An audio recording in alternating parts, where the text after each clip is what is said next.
I will start with the round of questions here. Ms. Bernison, to you first. We're going to refer to you as our congressional liaison, and that's a role that has varying levels of responsibility.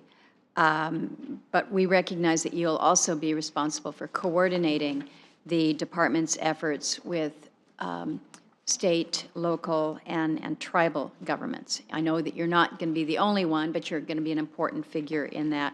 Can you tell us how you plan to approach each of these and how you will prioritize coordination with tribal governments? Mm-hmm. Senator Murkowski, as I stated earlier in my testimony, I appreciate the unique relationship that each site has with its local community, its states, and its tribes. And I suspect that nowhere is that probably more true than in the state of Alaska and with the native Alaskan lands. So for example, as I understand it, there are challenges with high energy cost, for example, with the native Alaskans. And my plan would be to look to rely on the Office of Indian Energy, those folks who have a history and an experience with working with these communities and with the tribes.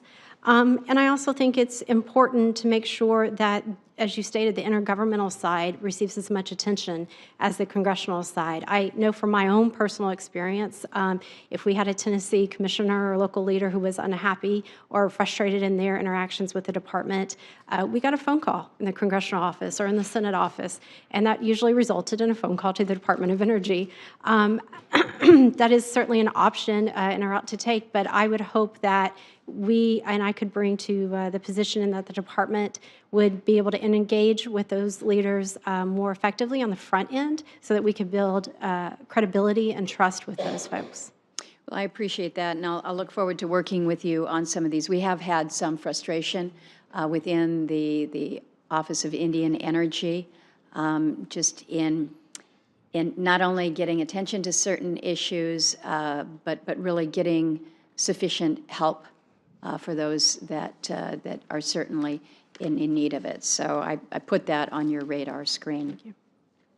Ms. White, I mentioned in my opening about the GAO high-risk list and the fact that EM has been on this list for a number of years.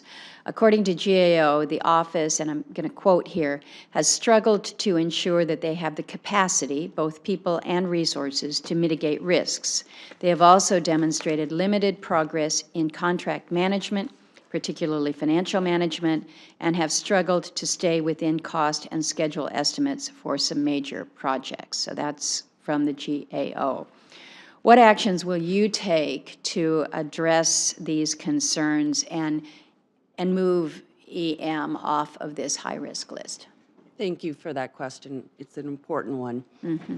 What I intend to do is first always ensure a safe work environment, and I view safety as a three-legged stool involving production, cost, and safety. All three must be present and in relatively equal measure in order for projects to be successful.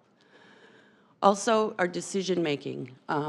It needs to be timely, it needs to be technically based, and it needs to understand the very long timelines involved with our cleanup mission.